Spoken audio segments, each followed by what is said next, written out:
So we've been waiting for some crossl updates for a while now, and finally can be given to us in the form of some brand new content and a balancing update for cards and skills.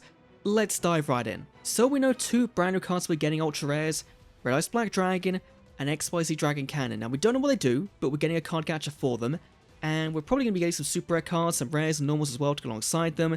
That just makes sense.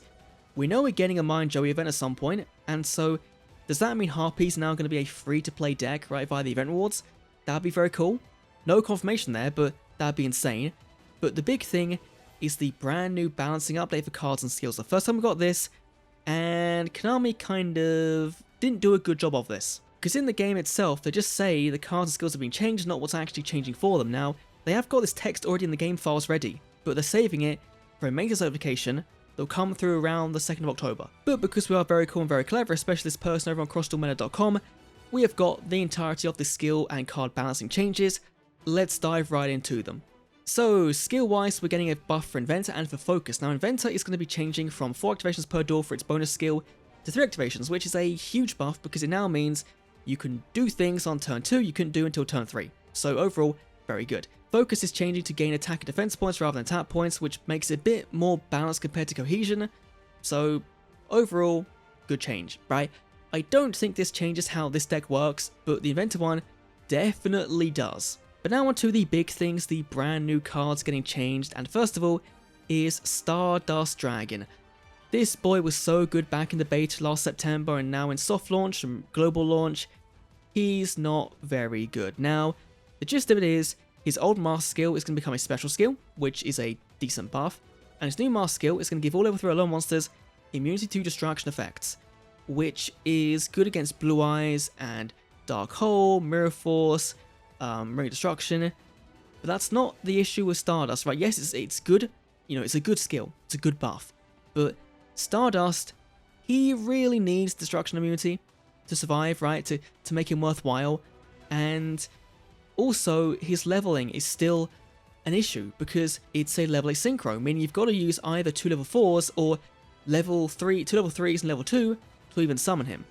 And so it makes this requirement really awkward. And so whilst yes, it's a buff, it's a good buff, it's still not going to make Stardust any good to play on ladder.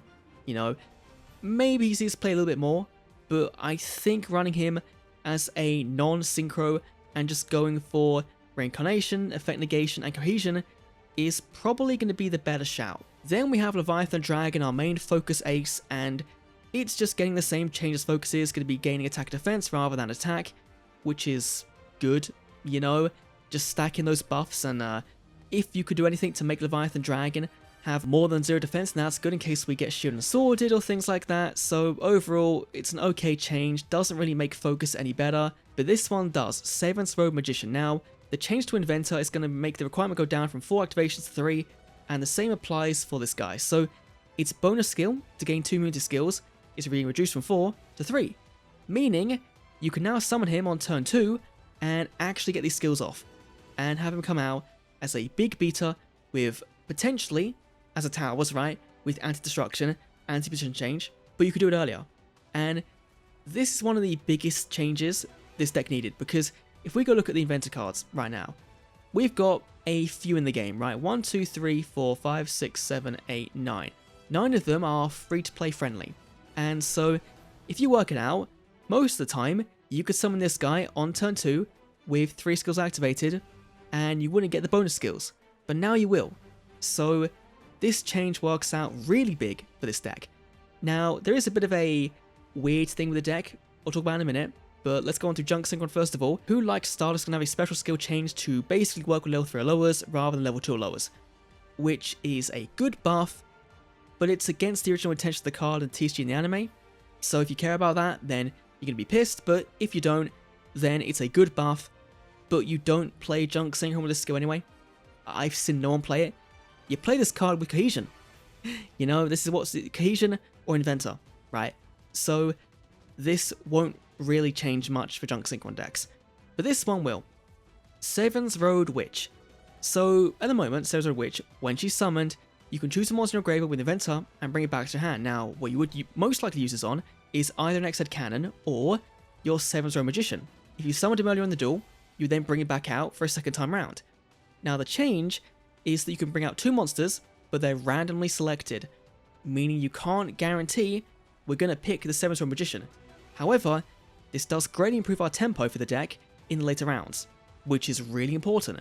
And also means now if we're playing Blue Eyes, we've now got easy access to a Blue Eyes, because we've got 2 materials back in hand. So overall, this is the better change. This skill, I think, like the original skill, is good and works, you know, better for the way it's intended. But given the whole deck is RNG based, right? That's the whole point of Inventor, is random skills. This fits more with the deck theme. And so I quite like the change. I know some people don't, but I quite like it. Speaking of Inventor, Dark Revelation. Oh boy. In Rush Duel, this card is amazing. In this game, it's a free-to-play version of Wall of D. Now, Wall of D is one of the best cards in the game. Like it was in Duel Links, it's just one of the best cards in the game because it reduces the attack points of all monsters in your opponent's lanes by 500 each one. So if there's 3 monsters on the field, most of the time they're going down to 0. So it's pretty drastic. Now, this will do the same by 1500, but now it's 1S activation. So this card is now live more times than it's not, which again is fantastic. And if Joey comes with some more Inventor cards for free, then that'd be great. You know, that would be insane.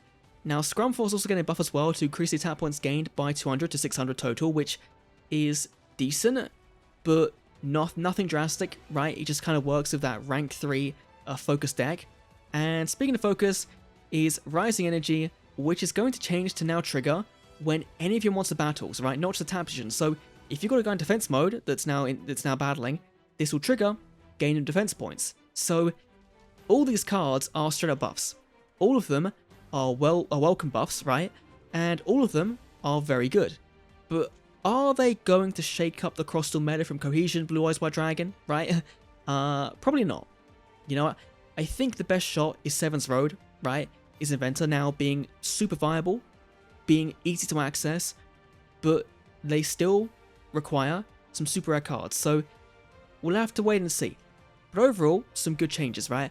And of course, the brand new gadget coming on the 4th with Red Eyes, with the Dragon Cannon, and we assume Mine Joey's event around the same time as well.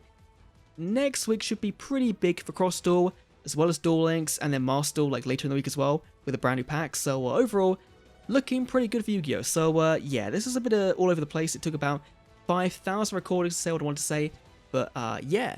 Thanks for watching. Let me know your thoughts down below on Cross Duel. I'll see you all in the next Cross Duel video. See you then.